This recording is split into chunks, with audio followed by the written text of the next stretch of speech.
Welcome to Hearing What Matters, a podcast for Australians looking to know more about their hearing health, hearing loss and hearing aids.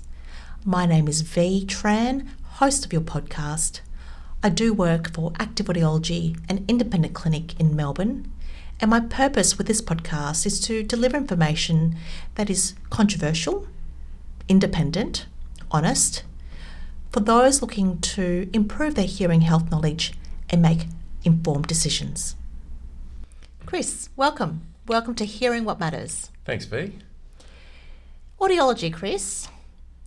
I reckon most people don't know what's involved with hearing loss, audiology or a hearing aid until they need it. And people tend to think hearing aids are really for the old or for those that are like our grandparents. Is that true? Definitely not. Not these days. There is that stigma that's associated with hearing aids, unfortunately, as you've pointed out.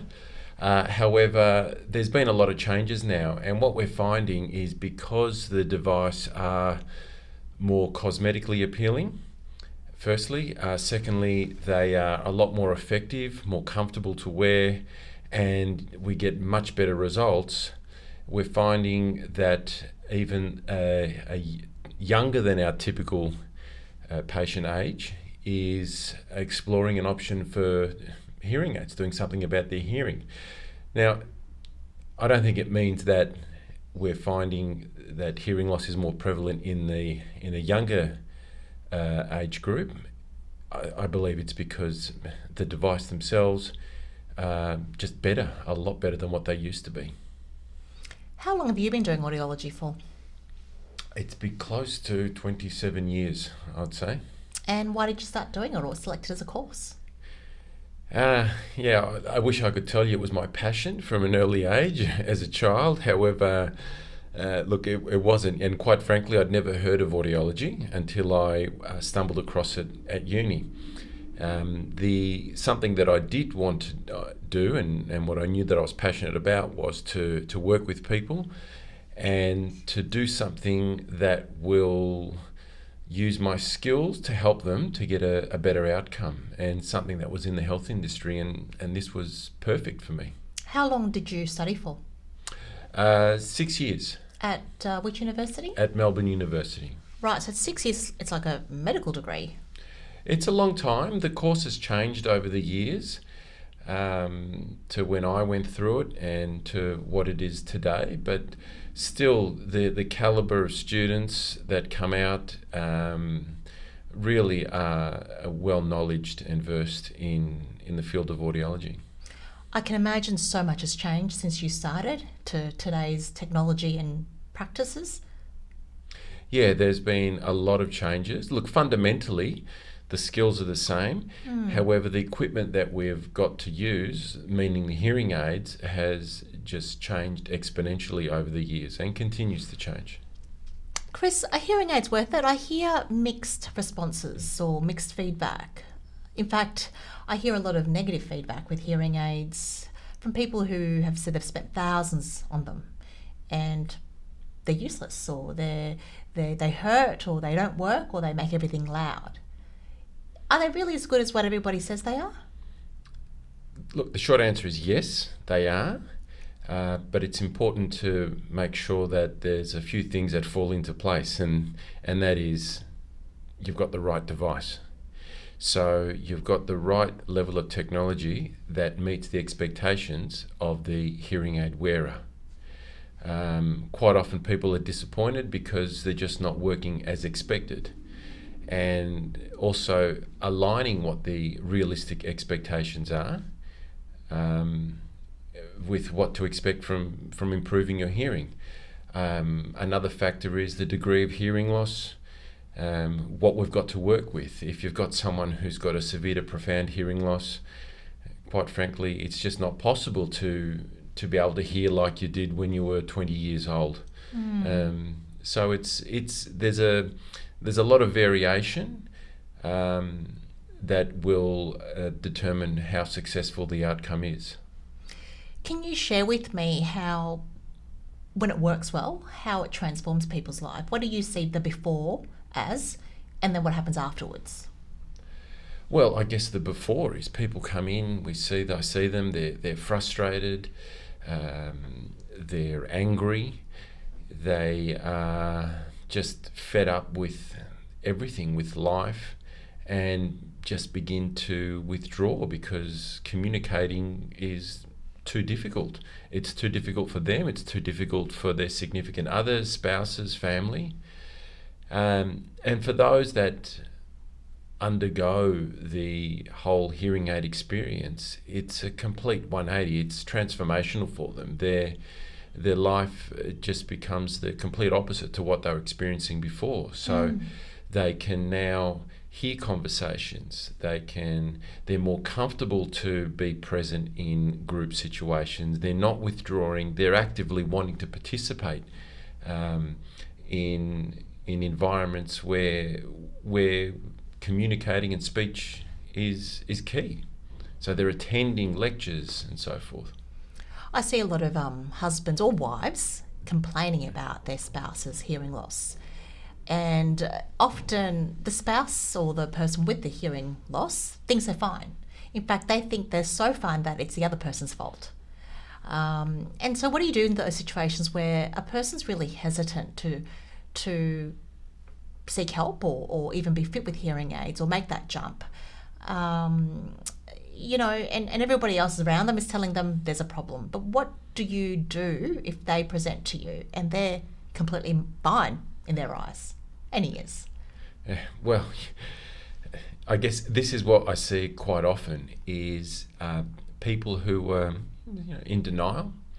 And the biggest challenge really is helping them understand the severity of their difficulties and what it means not only to them, but also to their significant others, their spouses, their family, and what the positive effect could be, what to expect should they do something about it, something just as simple as improving their hearing. How do you do that in an appointment? The simplest and the quickest way to do it is actually to put a set of hearing aids on them, okay. and they can experience it for themselves there and then what the difference is. And how do they go with that? What's the experience there? In most cases, people are actually amazed at what the difference is, at how clearly they can hear, how much they're hearing, and they're shocked at what they've been missing out on. And it's an instantaneous thing, so it gives them a really good understanding of what everyone, including myself, has been trying to explain to them as to what they've been missing out on. Right. And when they're missing out on things, what, children speaking, TV? The thing to understand about hearing loss or changes in hearing, think of it like vision almost. As your vision begins to deteriorate, things become blurry. Now, your hearing doesn't become blurry as such, but rather you begin to miss out on certain parts of words. So there'll be that confusion of not hearing clearly, or people sound like they're mumbling, or they might be sounding like they're talking with their mouth full, or with your hand over your mouth. So you can still hear, but you have a lot of difficulty understanding. And an example that I like to use, and once upon a time when we had analog hearing aids, is if you compare AM radio to FM radio. So AM radio, it's often that muffled sound, whereas FM gives you that crisp, sharp speech signal and music. So AM would be hearing loss, FM would be with hearing aids. Wow, okay. So on the flip side, tell me, is there anyone who wouldn't benefit from hearing aids or shouldn't get them? Not really. Anyone who qualifies, and what I mean by that, anyone who does have a measurable hearing loss, firstly, and also is experiencing some difficulties, is certainly a candidate for hearing aids, most definitely. Right. Have you had anyone who has gotten them and has not, or regretted them, or has not received the benefit that you're talking about? Look, sure, that always happens, but usually there's a logical reason why, and quite often it could be misunderstanding of what's realistic, what to expect, their expectations. They're not matching what the hearing aid itself is capable of doing. Even if they've got the right device, sometimes and often it can just be the way that it's been configured and set up. So the clinician, the audiologist who's programmed the device maybe hasn't understood exactly what the individual is wanting out of it, and some fine-tuning adjustments can make the world of difference, and from an unsuccessful outcome to a very favourable outcome. Interesting, right. So we've talked about the people who you do see who come to your clinic under coercion or willingly, but what about the people who are at home, who don't even have anyone to encourage them to come in? And they're just fine. They don't have to actually listen to anyone. They've got their TV on as loud as they like, and they're doing fine. You know, they've got a hearing loss, but there's no need to really communicate with anyone because they're just not going out anymore. Is it okay for them just to keep going the way they are? Absolutely not, is the short answer. But they're not hurting anyone, they're not upsetting anyone, right? No, and it's easy for them to really become oblivious to any changes in hearing because they're adapting to their situation. So they're increasing the volume of the TV to hear it louder. Now, there's no one there to give them the feedback and say, hey, turn that down. If conversation is limited, they're not interacting with many people, there's no one there to tell them that, or to ask them, to be asked of repetition. So living alone, it sometimes goes unnoticed. However, what's important to be aware of is changes in hearing is linked to a change in cognition or cognitive decline. So what I mean by that is some recent studies have been carried out, and it was shown that there is a link between hearing loss and cognitive decline. Now, more specifically, what was shown is that anyone with a hearing loss or anyone who will undergo any cognitive changes over time, so it will decrease naturally, but those who have a hearing loss and don't do anything about it, that is, they've got a hearing loss but don't wear hearing aids, will show a steady decline in cognition over time. However, those who do something about their hearing, that is, wear hearing aids, it will still decline, but it will significantly reduce the rate of decline. At any age? At any age. The sooner you get onto this, the better the outcome it is. Wow. So even if I'm not upsetting anyone and and my TV volume isn't bothering anyone, there's still some important reason there to do something about it.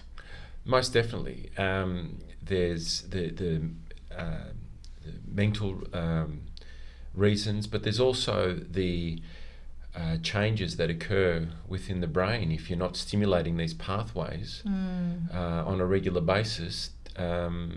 Then you just begin to forget to learn how to listen. An analogy that I often use is like a dirt road. So you've got a driveway at one end and your house on the other end. Now, if you don't regularly drive your vehicle along that road, eventually it will become overgrown with grass, ruts will develop, and sooner or later that pathway will disappear. But if you continue to drive along there, you're constantly keeping it clear. So I'm talking about the pathway from your ear to your brain. Wow. So it's not even just about hearing your TV programs, it's actually taking care of your brain and the way you age. Oh, absolutely, yeah. And now the other thing I see a lot of is commentary around sons and daughters and spouses who live with people that have a hearing impairment or hearing loss. What are the changes there in relationships, and what do you see when they present to you before and then after treatment? I always encourage significant others, spouse, children, to attend appointments because it's important to get their perspective on what is actually happening. And you must the hear a lot of effects. arguments in the clinic room. A lot of, arguments, but there's always frustration on both parts. Frustration on the part of the person who's experiencing the hearing loss because they're in denial, they are frustrated they can't hear properly, can't communicate, and on the other end is the significant other who's having to repeat themselves and often fill in the gaps for them, and it becomes very tiring for them. And the great thing is for those that actually commit to doing something about their hearing loss and go down the pathway of improving it with hearing aids, the change between each of them is astronomical. What do you see? There's people always say that it's improved their relationship because now that they can actually communicate with one another more effectively. Wow. They can do things together with ease. So it changes not only the hearing aid wearer's life, but also the people around them. I can imagine what relief they would feel, actually. Especially with parents who are at home by themselves and they can actually hear noises that are important, like alarms or door knocks. I suspect safety is a big issue here as well, or big benefit. Well, it is, and exactly right. So the safety aspect, crossing the road, being aware of traffic, oncoming traffic, vehicles or people approaching, being able to localise, so telling which direction the sound is coming from. All of these are important safety aspects, and you mentioned about just giving family members the peace of mind knowing that when they do call their parents, grandparents, partners, they know that they will more than likely hear the telephone and answer the phone rather than it going unnoticed and then panicking. I'm sure we've all been there before, yeah. Many people do say that Absolutely. Even having peace of mind for that aspect, it's most beneficial. It sounds like there's a lot to consider when making a choice about hearing aids and also doing something about your hearing loss. That was most informative, Cris. Thank you. You're welcome. And look, it's not an easy thing. It's a big step to walk into an office of an audiologist. It does take some time, but rest assured, if you do make that commitment, it will be a very, very positive experience and outcome. Thank you.